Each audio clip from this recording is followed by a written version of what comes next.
Olá, olá, bem-vindo, bem-vinda ao Fé e Café. Mas hoje eu tô no Fé e Chá, que não é café não, agora é chá. Acompanhe a sequência das datas que eu vou falar aqui agora. Gravo este vídeo no domingo 21 de junho de 2026. Os vídeos do canal geralmente vão ao ar nas terças, então este de agora será veiculado depois de amanhã, dia 23. Só que ontem, sábado, dia 20 de junho, foi o Dia Mundial dos Refugiados. E eu gostaria de comentar, de conversar com você a esse respeito. Essa data que a gente muitas vezes não lembra, Dia Mundial dos Refugiados.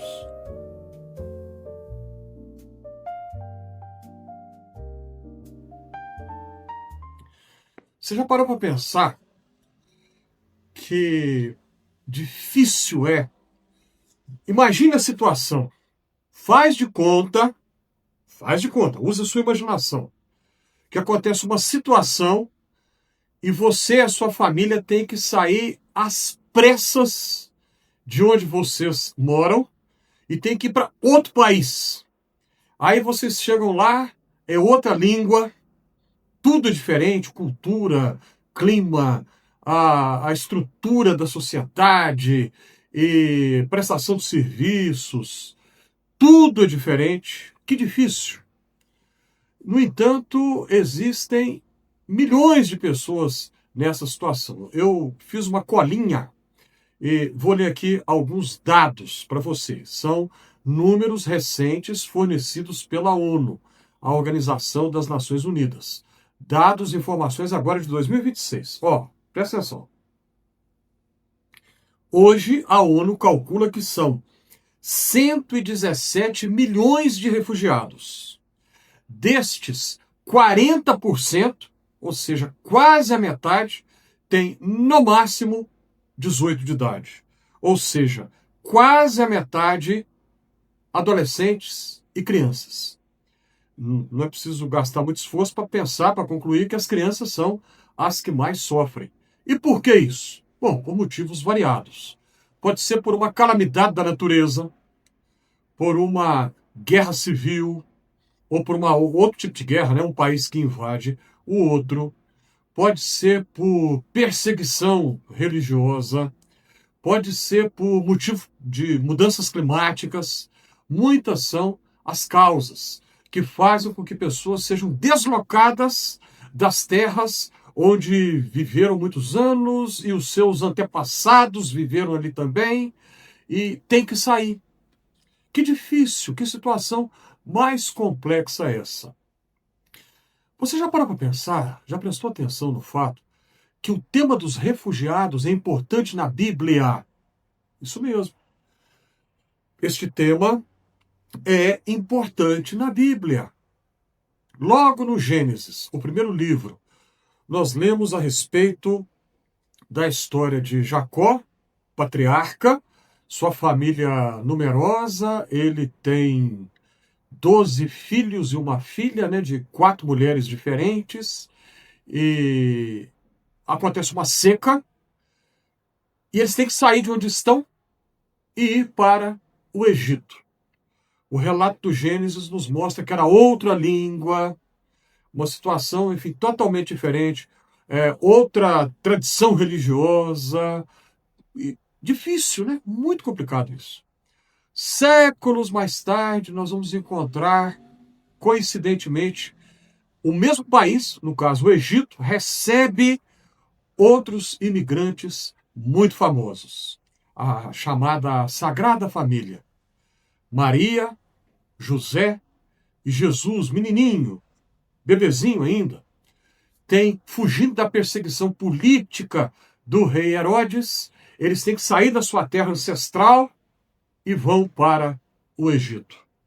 O tema da migração forçada não é uma imigração por livre e espontânea vontade. Eu vou mudar para o Canadá porque lá tem melhores condições, vou arrumar um emprego que lá eu ganho mais. Vou mudar para a Espanha, porque lá vão poder trabalhar. Não, não é isso. É uma imigração forçada. Você não tem outra opção. Esse tema é destacado nas Escrituras, então há milhares de anos nós sabemos que isso acontece. E, infelizmente, sempre na história da raça humana isso tem acontecido. Vamos lembrar alguns detalhes, alguns exemplos, rápidos aqui agora. No início do século XX, mais de 100 anos atrás, o então Império Turco-Otomano move uma perseguição, um genocídio em massa contra a população dos armênios. Porque os armênios, predominantemente cristãos, o Império Turco-Otomano muçulmano, então eles fazem uma tentativa de exterminar os armênios. Muitos morreram, muitos, mas muitos conseguiram sair. Muitos vieram aqui para as Américas, né? Por exemplo, quem conhece a cidade de São Paulo? Tem um bairro na cidade chamado Armênia.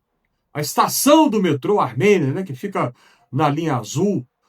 Por que tem esse nome? Não é preciso muito esforço, por causa de imigrantes que vieram de lá, por conta dessa imigração forçada. Foram refugiados aqui no Brasil.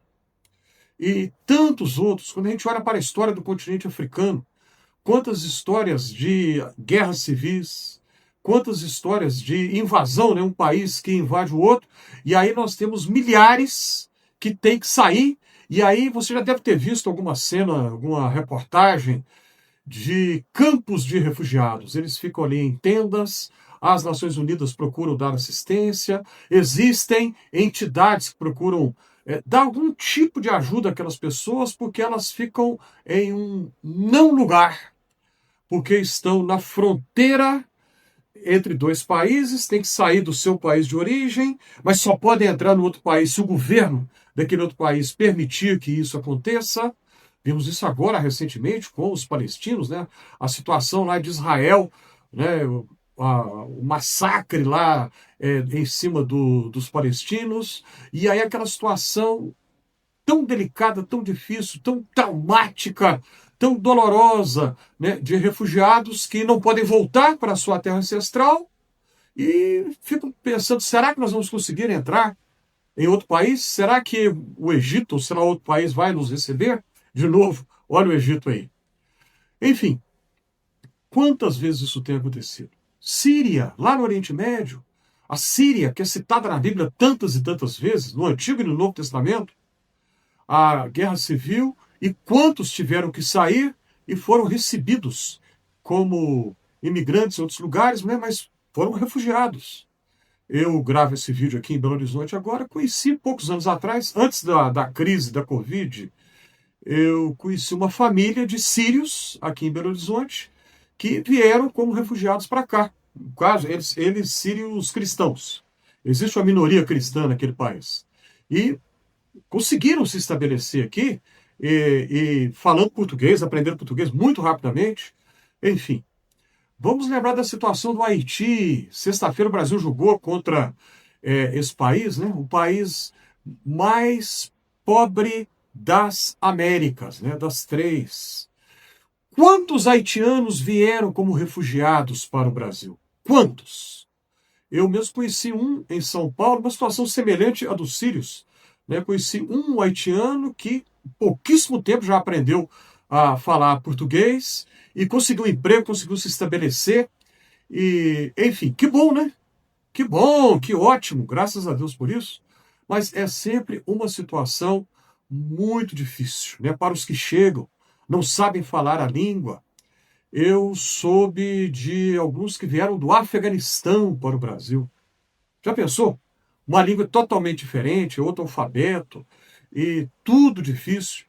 Mas a gente sabe de entidades, eu sei de algumas entidades da Igreja Católica Romana, de algumas entidades evangélicas também, que procuram dar assistência jurídica, educacional, ajudar os imigrantes a conseguir uma documentação para que fiquem de maneira legal no Brasil, ajudar as crianças, né, para ir para a escola. Muitas vão aprender vão ser alfabetizadas em português e não na língua dos seus pais, dos seus antepassados. Que bom que existem essas entidades que estão ajudando os refugiados. Agora, você que está me acompanhando aqui agora, que pertence, que faz parte de alguma igreja, esse tema, porventura, já foi pregado, já foi falado, ensinado na sua comunidade de fé, seja católica ou evangélica, ou se você pertence a outra tradição religiosa, é um tema que foi falado, porventura, alguma vez?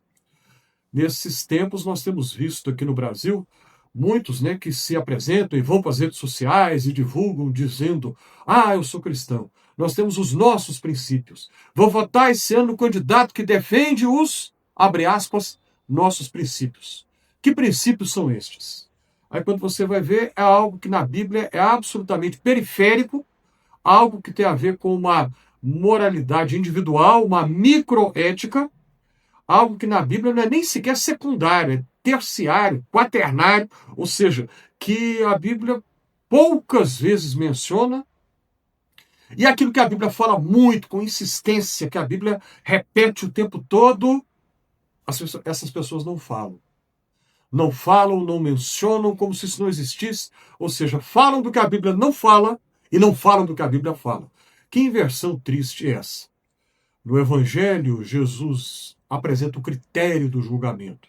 Não é porque votou no partido político tal, não é porque defendeu a ideologia política daquele candidato lá, que é tido como o salvador da pátria. Não. O critério do julgamento é: eu tive fome, vocês me deram de comer. Eu estava preso, vocês foram me visitar. Eu estava doente, vocês foram me visitar também, me dar algum tipo de assistência. E aí, vamos lembrar o que o resto da passagem diz? Essas pessoas vão dizer: Senhor, mas com todo respeito, isso nunca aconteceu. Aconteceu sim. Quando vocês ajudaram ao faminto, ao doente, ao preso, aquele que não tinha nem sequer roupa para vestir direito, vocês estavam ajudando a mim. E quando vocês negaram ajuda a quem estava nessa situação, vocês negaram ajuda a mim. O Cristo que se esconde na face dos mais vulneráveis, dos mais frágeis na sociedade, e os refugiados estão dentre esse grupo de grande fragilidade, de grande vulnerabilidade. Você pelo menos já orou alguma vez por essas pessoas nessa situação? Mais de 100 milhões de pessoas assim ao redor do planeta hoje? Você já ajudou algum grupo, alguma entidade? Quem sabe até na sua própria igreja, né? Pense nisso. O que você acha a respeito? Você conhece alguma história nesse sentido? Já conheceu algum refugiado aqui no Brasil? Coloque aí nos comentários. Clica aí na mãozinha do joinha. Inscreva-se no canal Fé e Café. Muito obrigado, caso você já tenha feito a sua inscrição.